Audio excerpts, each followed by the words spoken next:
आप लोगों की आगे की रणनीति है?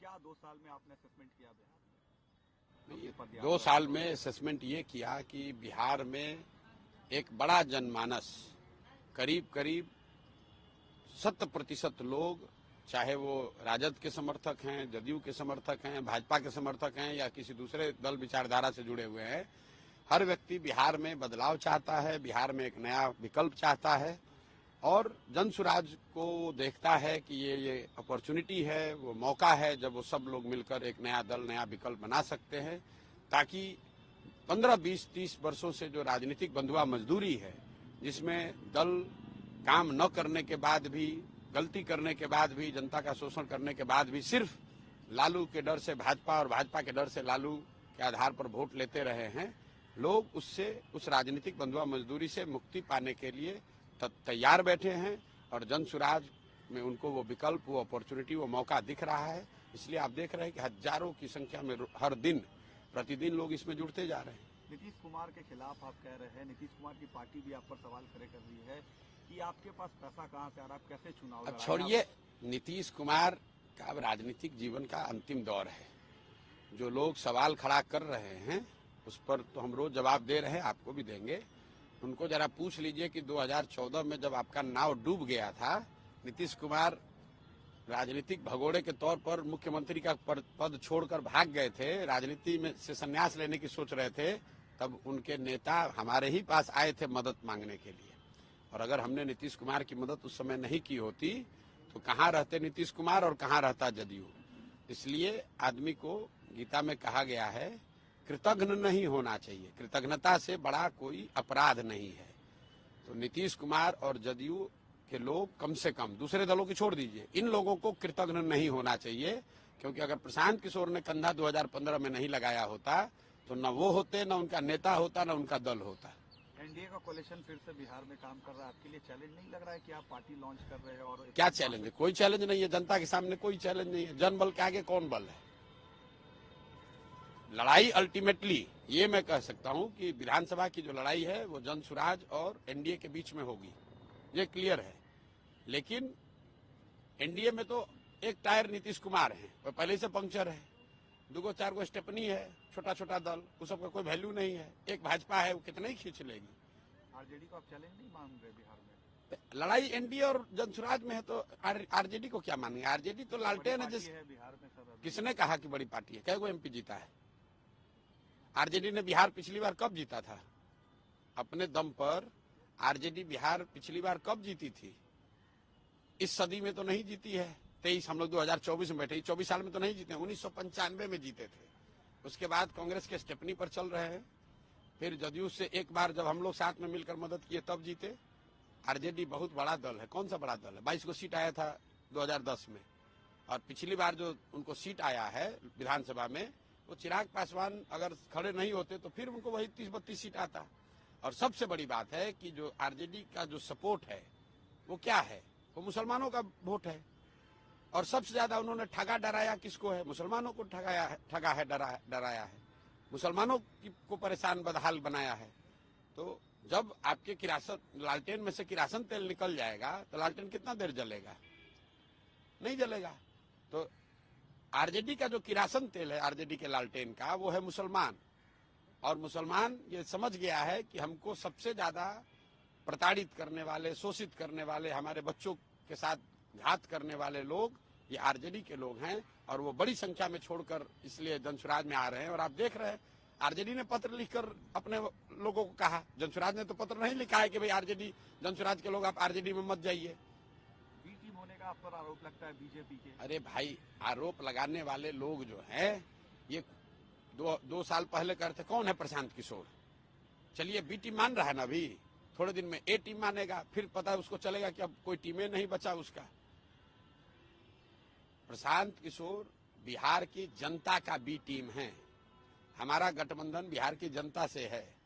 बिहार की जनता को हमने सिखाया है कि दोनों गठबंधन को साफ करने के लिए अपना गठबंधन बनाओ, लोगों का गठबंधन बनाओ।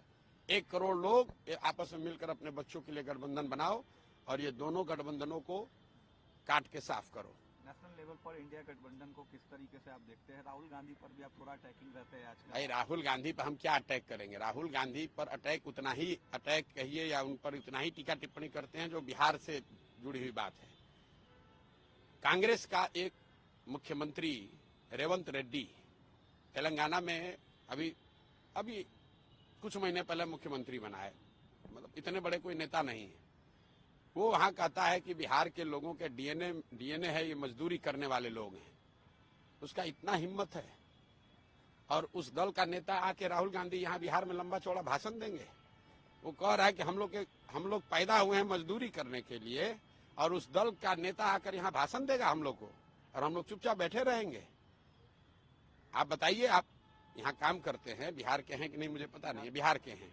आपको अगर कोई कहता है, जिस दल का नेता कहता है कि बिहार का आदमी के डीएनए में मजदूरी करना लिखा है, तो आप उसके साथ खड़े होंगे कि नहीं होंगे? आप उसका विरोध कीजिएगा कि नहीं कीजिएगा?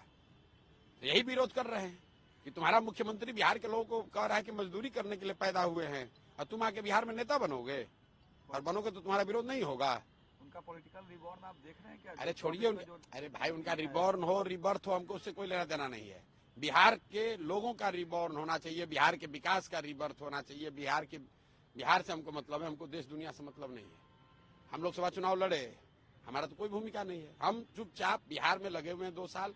हमने अपने जीवन का लक्ष्य बनाया है, 2 साल लगे 10 साल लगे, हमको बिहार सुधारना है, बिहार के लोगों की स्थिति सुधारनी है, बिहार के लोगों की मदद करनी है।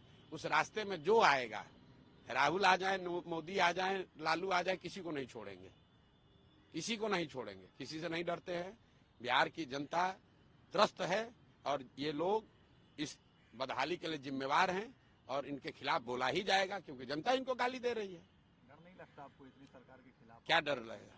हम कौन चोरी किए हैं कि हमको क्या डर लगेगा? हमने इनसे कौन सा पद मांगा है? हम तो 2 साल से बोल रहे हैं, इनको जो हिम्मत है करके दिखा ले। आपकी पार्टी क्या 243? हमारी कोई पार्टी नहीं है। जन स्वराज जो पार्टी बनेगी 243 लड़ेगी, बिल्कुल लड़ेगी। 243, 242 नहीं, 243 सीट लड़ेंगे। सीएम उम्मीदवार क्या आप होंगे या? अरे भैया, जो अभी आप लोग दल कैसे बनेगा भाई? देख रहे हैं कौन लोग दल बना रहा है। अभी 50,000 आदमी आता है, आप लोग ऐसे घबराने लगते हैं इतना आदमी कहाँ से आया? तो जो लोग दल बनाएगा वो दल का नेता भी चुनेगा, दल के नेता फिर बैठ के अपना मुख्यमंत्री भी चुन लेंगे। उसके लिए क्या घबराहट है? पहले जीतने तो दीजिए। आखिरी सवाल सर, बांग्लादेश में जो क्राइसिस चल रहा है उसमें आप पॉलिटिकल स्ट्रेटेजिस्ट है, अब नेता भी बन गए हैं सर, क्या आपकी एडवाइस रहेगी, क्या करना चाहिए? भाई हमको सच्चाई आपको बता रहे हैं, बांग्लादेश की परिस्थितियों के बारे में हमको बहुत जानकारी नहीं है। हम मधेपुरा में कहीं थे, न्यूज थोड़ा बहुत 10-15 मिनट समय लगता है, उसको देखते हैं।